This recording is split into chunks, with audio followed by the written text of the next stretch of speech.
Hello everyone. Today we talk about how to fix the app of Besoccer.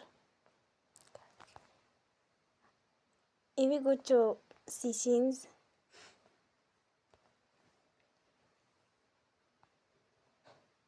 then we click on apps. After that you will search the app Besoccer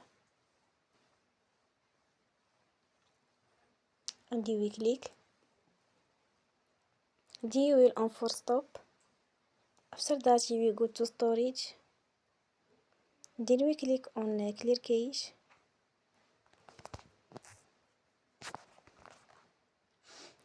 In the end, you will turn off your Wi-Fi and you will turn again. Don't forget to support us by like and subscribe. See you next time and thank you for watching.